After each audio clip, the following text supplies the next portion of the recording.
Iran के लिए कश्मीरी मुसलमानों ने जुटा लिया 1500 करोड़ का चंदा। क्या मोदी सरकार ने सारे चंदे पर लगाई रोक? क्या है सच्चाई?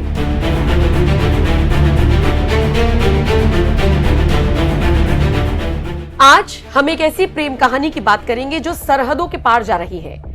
ये हीर रांझा की नहीं बल्कि कश्मीर के कुछ उदार भाइयों और ईरान के बीच की दास्तां है। अरे भाई, खबर आई कि कश्मीर की गलियों में सन्नाटा नहीं बल्कि सिक्कों की खनक गूंज रही है। क्यों? क्योंकि वहां के कुछ जाबाज अपना घर फूंक कर तमाशा देखने को तैयार है। खबर उड़ी कि कश्मीर के मुसलमानों ने ईरान के लिए अपनी तिजोरियां खाली कर दी हैं। सोना, चांदी, जेवर, गुल्लक के पैसे सब एक बोरी में भरकर तैयार है। मंजर ऐसा मानो ईरान की अर्थव्यवस्था कल गिर जाएगी अगर कश्मीर से ये चंदा नहीं पहुंचा। मतलब खुद के घर में भले ही राशन कम हुआ तो क्या हुआ, लेकिन पड़ोस के पड़ोसी यानी कि ईरान के लिए दिल दरिया है।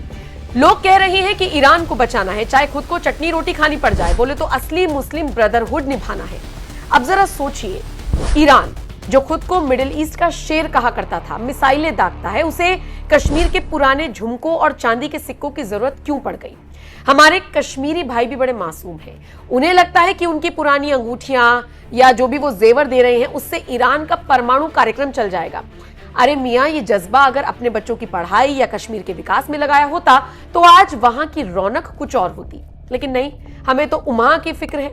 ईरान में तेल कम हो रहा है या नहीं पता नहीं, लेकिन यहां पर जोश इतना ज्यादा हाई है कि लोग अपनी बीवियों के जेवर तक दान करने को तैयार हैं। और औरतें भी कहां कम हैं, खुद कानों में पहन ली आर्टिफिशियल बालियां, लेकिन पड़ोस वाले भाईजान के लिए असली वाली दान कर दी। सुनने में तो यह भी आया है कि कुछ लोगों ने तो अपनी पुरानी साइकिलें भी दान कर दी, शायद ईरान का कोई सैनिक उस पर बैठकर जंग लड़ने चला जाए। इसे कहते हैं बेगानी शादी में सच में अब्दुल्ला ही दीवाना। शादी ईरान से हो रही है, ढोल कश्मीर में फट रही है। और अब आता है कहानी में असली विलन, मतलब एक्चुअली विलन नहीं बल्कि कानून का रक्षक आप इसे कह लीजिए, यानी हमारी सरकार और आरबीआई। खबर ये मिल रही है कि जैसे ही ये बोरे भर भर के सोना चांदी दिल्ली की दहलीज पर पहुंचे, आरबीआई ने हाथ खड़े कर दिए। आरबीआई ने कहा, थमो मियां, ये क्या लेकर जा रहे हो? ये खजाना भारत का है, ईरान का नहीं। अफवाहों का बाजार गर्म है और उसमें यह बात भी फैली है कि सरकार ने इस चंदे पर ब्रेक लगा दिया है। अब बेचारे दानदाता परेशान हैं। वो सोच रहे थे कि उनका सोना तेहरान की गलियों में चमकेगा, लेकिन सरकार ने कह दिया, बेटा ये पैसा यहीं रहेगा और भारत के काम आएगा। सोचिए उन लोगों के चेहरों पर क्या बीती होगी जिन्होंने ये सोचकर सोना दिया था कि उन्हें पुण्य मिलेगा, लेकिन अब उन्हें लग रहा है कि उनके सोने से कहीं मोदी जी नई सड़क या पुल ना बनवा दें। कितना बड़ा जुल्म है ना। चलिए, अब हंसी मजाक बहुत हुआ, इससे इतर अब जरा चश्मा उतारकर हकीकत को देखते हैं, क्योंकि सच वो नहीं होता जो व्हाट्सएप यूनिवर्सिटी में पढ़ाया जाता है। दावा किया जा रहा है कि मुस्लिम भाइयों और बहनों का दिल तोड़ा गया है, लेकिन क्या सच में ऐसा हुआ है? आरबीआई ने रोक लगाई है, भारत सरकार ने कहा है ऐसा कि जितना भी सब कुछ सामान जोड़ा गया है वो भारत के लोगों के काम आएगा। आइए इसी का फैक्ट चेक करते हैं।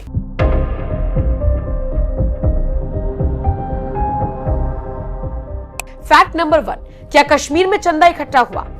जी हां, यह फैक्ट पूरी तरीके से सच है।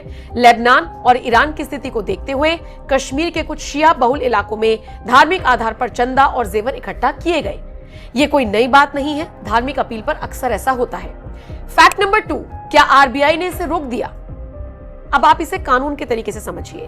भारत के एफसीआरए के तहत कोई भी व्यक्ति या संस्था बिना इजाजत के बड़ी मात्रा में पैसा या सोना विदेश नहीं भेज सकती, खासकर युद्धग्रस्त इलाकों या ईरान जैसे देशों को जिन पर अंतर्राष्ट्रीय प्रतिबंध लगे हो। आरबीआई या कस्टम विभाग ऐसे किसी भी अवैध ट्रांजैक्शन को तुरंत रोक सकता है। फैक्ट नंबर 3, क्या सरकार ये पैसा खुद इस्तेमाल करेगी? जवाब है नहीं। भारत सरकार किसी का व्यक्तिगत या धार्मिक चंदा हड़प कर उसे बजट में इस्तेमाल नहीं करती, लेकिन हाँ, अगर चंदा अवैध तरीके से भेजा जा रहा है तो उसे जब्त किया जा सकता है और जांच बैठ सकती है। सरकार ने स्पष्ट किया है कि भावनाओं में बहकर कानून तोड़ना भारी पड़ सकता है। हालांकि फिलहाल ऐसा कोई आदेश नहीं आया कि सारा इकट्ठा करो और बाकी चीजों में लगाओ, लेकिन फिर भी सार ये है दोस्तों कि जज्बात अपनी जगह है, कानून अपनी जगह। ईरान की मदद करनी है तो दुआएं भेजिए, वो सस्ती भी हैं और उन पर आरबीआई का टैक्स भी नहीं लगता। लेकिन घर का सोना बाहर भेजने की कोशिश करेंगे तो कानून के हाथ बहुत लंबे हैं।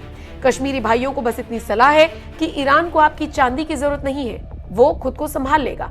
आप अपना सोना संभालिए, बच्चों को पढ़ाइए, भारत की तरक्की का हिस्सा बनिए, वरना ये मजे लेने वाले वीडियो आपके ऊपर ऐसे ही बनते रहेंगे। बहरहाल ये वीडियो अब आपके हवाले।